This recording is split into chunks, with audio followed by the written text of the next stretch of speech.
अस्सलाम वालेकुम।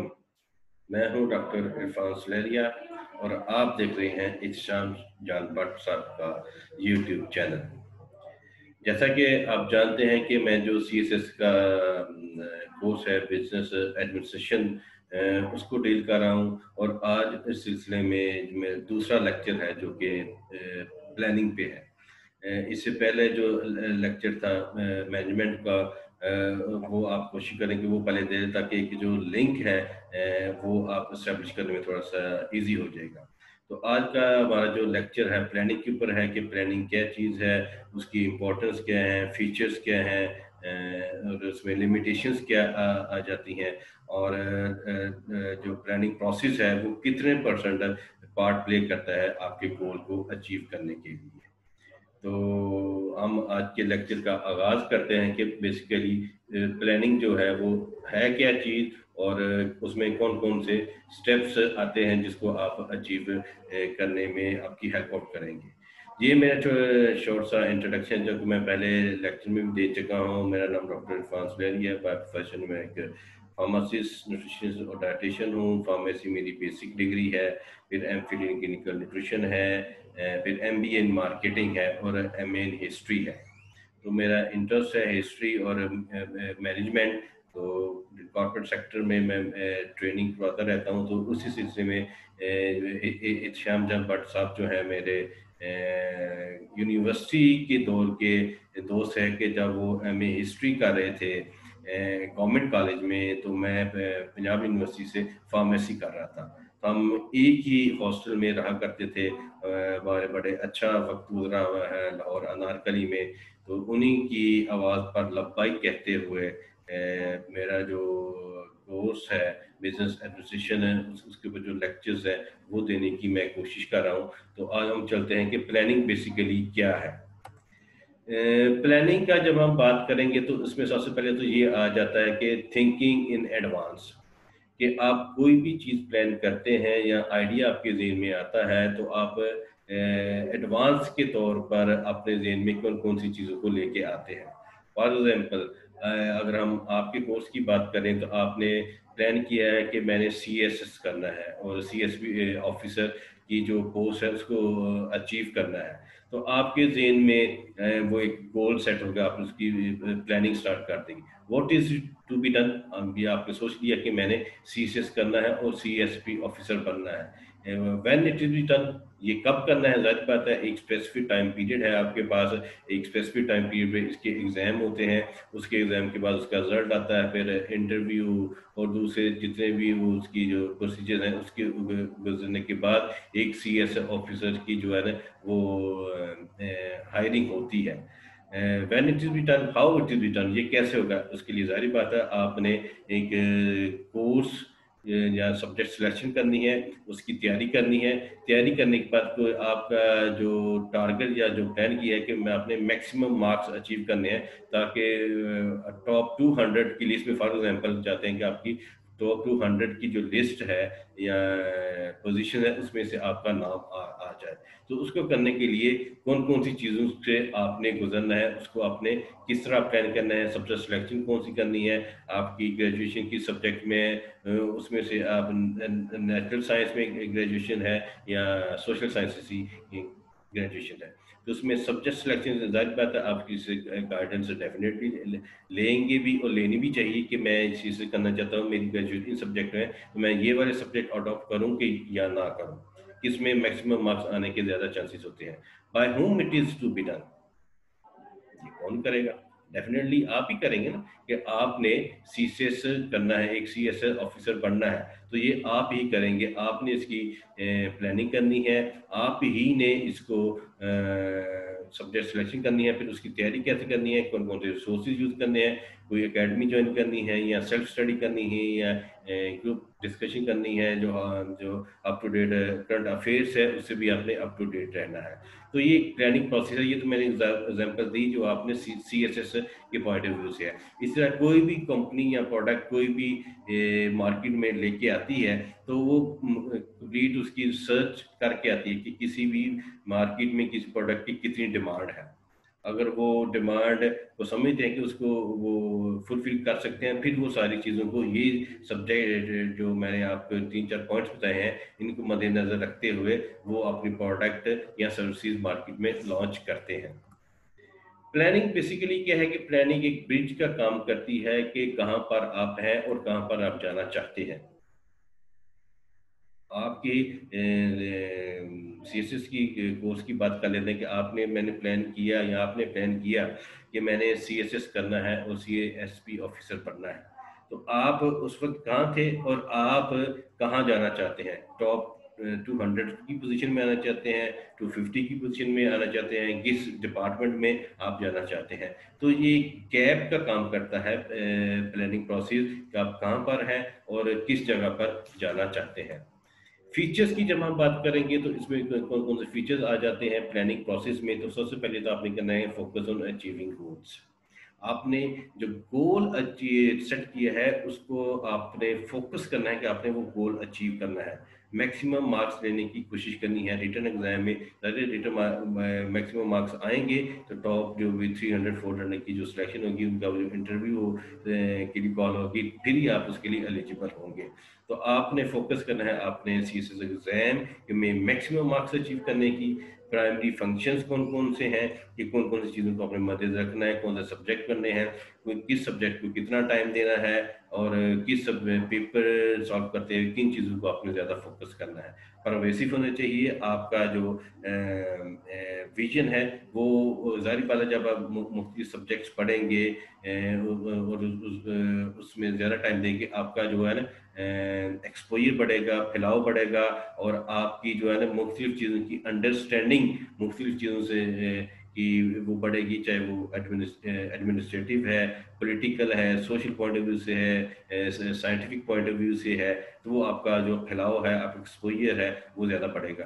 Continuous function consistency आपने रखनी है, तसलसल को आपने नहीं छोड़ना। अगर आप के काम में तैयारी में तसलसल है तो आपके जो गिवन गोल्स हैं या टारगेट्स हैं वो उसको अचीव करने में बड़ी आपको आसानी मिलेगी। फ्यूचरिस्टिक भी होना चाहिए आपको कि आपने सब्जेक्ट कौन से चूज़ किए हैं और फ्यूचर में उनकी कितनी डिमांड है। आपने ऐसे सब्जेक्ट तो नहीं चूज़ कर ली जिसमें मार्क्स आने के चांसेस कम होते हैं। तो फ्यूचरिस्टिक होना चाहिए, फ्यूचर में आपकी उसकी डिमांड कितनी है। डिसीजन मेकिंग जो है प्रोसेस, उसमें भी प्लानिंग जो है बड़ा अहम किरदार अदा करती है। फॉर एग्जाम्पल किसी कंपनी कोई प्रोडक्ट लॉन्च की है, उसकी रिसर्च की है, लेकिन उसकी जो डिसीजन मेकिंग प्रोसेस है वो किसी और के पास है। आपने उन डिसीजन को या जो फैसले हैं उनको फॉलो करते हुए उसकी जो मार्केटिंग प्लान है, कोई भी एक्स वाई जेड जो मैनेजर है, पर्सन है, उसको फॉलो करते हुए वो कर रहा है, या ना आपने अपने डिसीजन से कोई काम करना है। तो इसी तरह आपकी जो सीएसएस की एग्जाम की तैयारी है वो भी इसी तरह होनी चाहिए कि आपने जिस पोस्ट के लिए या जिस सब्जेक्ट के लिए जो सब्जेक्ट सिलेक्शन की है उसमें आपके डिसीजन मेकिंग में आपका कितना, मतलब आपने जितने किसी से गाइडलाइंस ली है उसमें आपका कितना रद्द है, क्योंकि डिसीजन मेकिंग बड़ा अहम फैक्टर है किसी भी गोल को अचीव करने में और उसमें तुम्हें तसलसल को कायम रखने में। अब जब हम इम्पोर्टेंस की बात करेंगे तो प्लानिंग प्रोसेस जो है ये प्रोवाइड डायरेक्शन करता है कि आपने किस डायरेक्शन में जाना है, जो गोल आपने सेटल किए हैं उसको आपने कैसे अचीव करना है। सीएसएस की एग्जाम की तैयारी के लिए कौन कौन से सब्जेक्ट आपने सेलेक्ट किए हैं, उसको कितना टाइम देना है, कौन कौन कौन सी चीज़ों को मेन फोकस करना है, कोई अन इम्पोर्टेंट थिंग्स या चीज़ें जो हैं जो कि आप कि गैर ज़रूरी हैं, आपने उसको एलिमिनेट करना है। जो इम्पोर्टेंट चीज़ें हैं उसको आपने ज़्यादा मद्देनज़र रखना है। Reduce risk of uncertainty uncertain risk जो है उसको ख़त्म करने में प्लानिंग जो है बड़ा अहम किरदार अदा करती है। फिर ओवरलैपिंग ऑफ वर्किंग जो है उसको भी कम करने में प्लानिंग बड़ा अहम किरदार अदा करती है। फिर अनसर्टन आइडियाज़ को प्रमोट करने में इसका बड़ा रोल है। फोकस ऑन ऑब्जेक्टिव, मेन चीज़ जो है आपकी फोकस होना चाहिए ऑब्जेक्टिव पे कि आपका मेन गोल क्या है, चाहे वो सीएस एग्जाम है या किसी कंपनी की प्रोडक्ट लॉन्चिंग है या किसी की इलेक्शन कंपेन है, किसी स्कूल चलाना है या जो भी वो करना है। आपका मेन फोकस क्वालिटी को मेंटेन रखना है, क्वांटिटी को नहीं। जबकि नेक्स्ट पॉइंट है कि प्रोवाइड स्टैंडर्ड फॉर कंट्रोलिंग।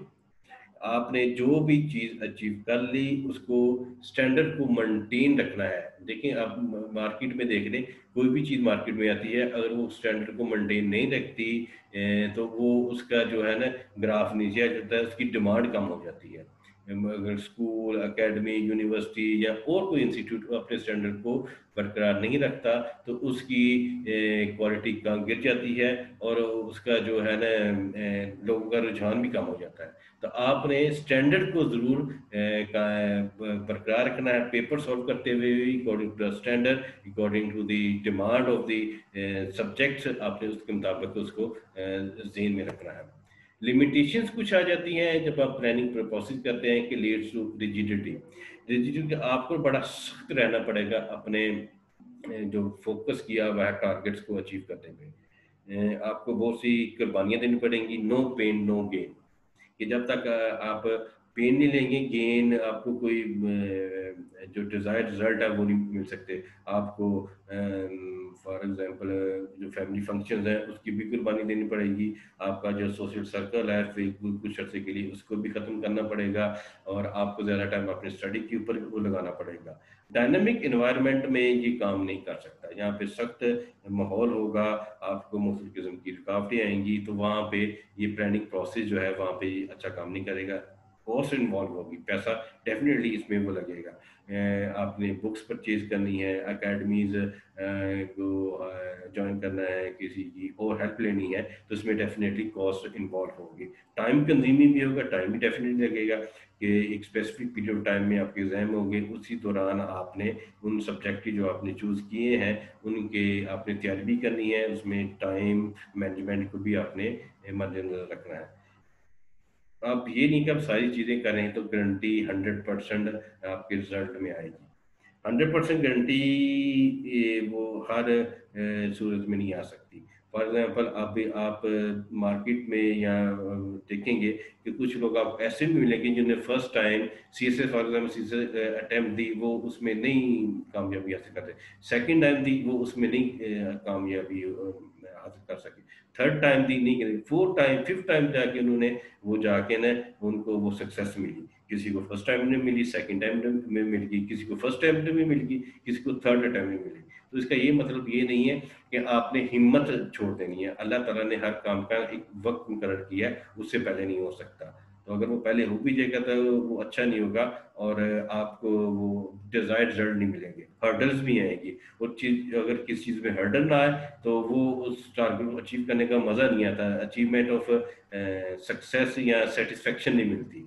तो गारंटी पहली अटेम्प्ट में कुछ हो सकता है कि ना सेकंड में, थर्ड में आप क्या कहते हैं तसलसल आपने जरूर उसमें वो रखना है। अब प्लानिंग प्रोसेस है वो तकरीबन 95% आपके सक्सेस में कंट्रीब्यूट करता है। अब दूसरी चीज़ें 5%, 95% प्लानिंग प्रोसेस है। उसमें क्या है कि सबसे पहले तो आपने सेटिंग अप ऑब्जेक्टिव्स आपने वो सामने रखने हैं कि आपका ऑब्जेक्टिव है सी से एग्जाम को पास करना, या फिर कोई भी कंपनी प्रोडक्ट लॉन्च करती है उसका ऑब्जेक्टिव क्या है कि आपने जो प्रोडक्ट लॉन्च की है वो स्पेसिफिक टारगेट ऑडियंस तक पहुंचे। फिर प्रेमिसेस कि कौन से कंपनी जो प्रोडक्ट लॉन्च की है वो किस एरिया में जाएगी। फॉर एग्जाम्पल किसी ने लाहौर में प्रोडक्ट लॉन्च की है, क्या उसकी डिमांड सिर्फ लाहौर में ही है या पूरे पाकिस्तान में है या ऑल ओवर द वर्ल्ड भी इसकी डिमांड है। तो अब हम सीएससी की एग्जाम करेंगे की बात करते हैं तो उसमें आपने जो स्टडी करने का जो एरिया है जो स्टडी है वो आप कोशिश होती है कि वो पुरसकून हो, वहाँ पे शोर ना है, कोई आपको डिस्टर्ब वगैरह ना करे। फिर वेरियस अल्टरनेटिव्स आपने ज़हन में रखना है कि अगर प्लान ए काम नहीं कर रहा तो प्लान बी वो कौन सा होगा। तो अगर प्लान बी नहीं कर रहा है तो प्लान सी कौन सा होगा। फिर उस अल्टरनेटिव में से आपकी सिलेक्शन कौन सी होनी चाहिए, ए नहीं हो रहा, बी करना है, सी करना है या डी करना है। तो अल्टरनेटिव की सिलेक्शन अच्छी होनी चाहिए। फिर आपने इम्प्लीमेंट कैसे करना है, इम्प्लीमेंटिंग द गोल। सबसे मुश्किल काम ये होता है कि आपने कोई भी टारगेट अचीव कर लिया, कोई प्रोसेस फॉलो कर रहे हैं, लेकिन उसका सबसे एग्जीक्यूट आपने वो कैसे करना है। ये सबसे मेन प्रॉब्लम होती है। हर किसी के ज़हन में कोई ना कोई आइडियाज़ होते हैं, लेकिन एग्ज़ीक्यूट करना, उसको इम्प्लीमेंट करना, कौन-कौन उसकी हर्डल रहेगी, कौन-कौन से उसको तरीके चाहिए, कौन-कौन से रिसोर्सेज़ चाहिए, उसको आपने वो कैसे करना है। फिर फ़ॉलो-अप, फॉलो बड़ा इम्पोर्टेंट चीज़ है कि आपने कोई भी कंपनी कोई मार्केट में प्रोडक्ट लॉन्च करती है, उसका वो फॉलो अप जरूर रखती है कि उसकी जो कस्टमर सेटिस्फेक्शन है वो कैसी है, उसकी क्वालिटी कैसी है। Same with case with your C S preparation. आप जो सब्जेक्ट की तैयारी कर रहे हैं, वहाँ उसको रिवाइज भी कर रहे हैं, उसको जो पेपर कैसे सॉल्व करना है, उसकी तैयारी भी कर रहे हैं, उसको सॉल्व करने में किसी की हेल्प भी ले रहे हैं। तो ये एक छोटा सा इंट्रोडक्शन था रिगार्डिंग प्लानिंग, कि प्लानिंग क्या चीज़ है, उसके फीचर्स क्या हैं, इंपॉर्टेंस क्या है, लिमिटेशन क्या है, प्लानिंग प्रोसेस कितने परसेंट अहम किरदार अदा करता है किसी भी चीज़ टारगेट को अचीव करने के लिए। तो ये एक वो छोटा सा टॉपिक था रिगार्डिंग वो प्लानिंग। मेरा ख्याल है कि आपको बेसिक कॉन्सेप्ट तो हो जाना चाहिए कि प्लानिंग क्या चीज़ है, इसकी इम्पोर्टेंस क्या है। अब प्लानिंग के दो और टॉपिक्स है, प्लानिंग टूल्स और चेंज एनवायरनमेंट या चेंज मैनेजमेंट की हम बात करेंगे। वो नेक्स्ट लेक्चर में बात करेंगे। तो हमारे जो नेक्स्ट लेक्चर है आप उसका इंतज़ार कीजिए।